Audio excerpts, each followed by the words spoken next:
नमस्कार, आप सुन रहे हैं द बॉलीवुड रेडियो और मैं हूं आपके साथ आकाश। दोस्तों, किस्सा रेखा का है, लेकिन तब का है जब रेखा रेखा नहीं भानु रेखा थी। भानु रेखा गणेशन। भानु रेखा के बचपन के कुछ साल अकेलेपन और अपमान के इन जज्बात से जूझते हुए गुजरे। मां पुष्पावल्ली की उम्र बढ़ती जा रही थी और उन्हें फिल्मों के ऑफर मिलने बहुत कम हो गए थे। हालात और खराब होने लगे क्योंकि पुष्पावल्ली को घोड़ों की रेस में पैसे लगाने की आदत थी। ये आदत उन्होंने जेमिनी से पाई थी और जेमिनी छूट गए, फिल्में छूट गईं, लेकिन रेस के जुए की लत नहीं छूटी।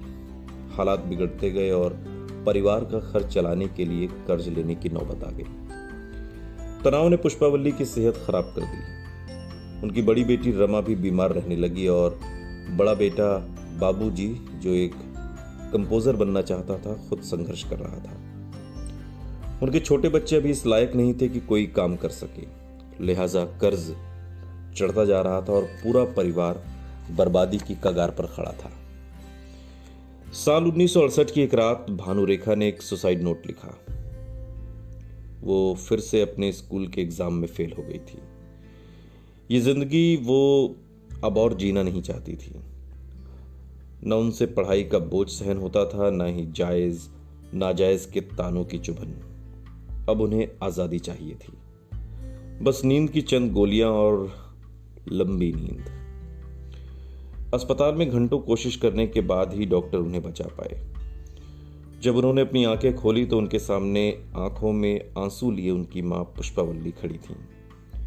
पुष्पावल्ली ने भानु रेखा के सिर पर हाथ रखा, उनका हौसला बढ़ाया। उन्होंने पूछा कि वो जिंदगी में क्या करना चाहती हैं। वो बोली कि अगर उन्हें पढ़ाई नहीं करनी तो कोई बात नहीं, वो उनकी शादी करवा सकती है या फिर उन्हें फिल्म इंडस्ट्री में जाने में मदद कर सकती हैं, जो भी हो सकेगा।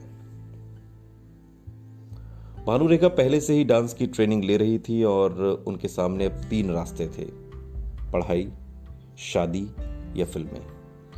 पहले 2 रास्ते भानु रेखा को सही नहीं लगे। ये अलग बात थी कि फिल्मी दुनिया भी उसे कोई खास पसंद नहीं थी उन दिनों। अपनी मां के संघर्ष में वो दुनिया का अंधेरा जो सच है उसे देख चुकी थी, लेकिन शायद भानु रेखा की किस्मत पहले से लिखी जा चुकी थी। वो पुष्पावल्ली के परिवार की एक आखिरी उम्मीद थी। उनकी मर्जी के खिलाफ उन्हें फिल्मी दुनिया का हिस्सा बनाने की कोशिश शुरू कर दी गई। 9वीं क्लास में ही पढ़ाई छुड़ा दी गई और 14 साल की उम्र में कहा गया फिल्में करो। उस टाइम ये सही नहीं था। रेखा कहती हैं कि मुझे लाड प्यार से पाला गया था, मुझे हमेशा वो मिला था जो मुझे चाहिए था। मुझे हमेशा ऐसा लगता था जैसे हम काफ़ी खुश हैं और हमारे पास काफ़ी पैसा है। मुझे तब तक ये पता नहीं था कि मेरी माँ पर कितना कर्ज है, तो मुझे फिल्मों में काम करने की बात सही नहीं लगी। मैं सेट पर जाने से मना करती थी तो अक्सर मेरा भाई मुझे पीटता था।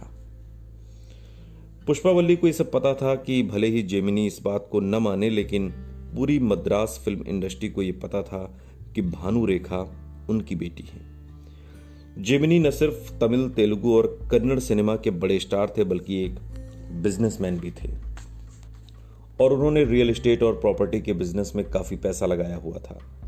लेकिन भानु रेखा को उनकी बेटी होने का कोई फायदा नहीं मिला।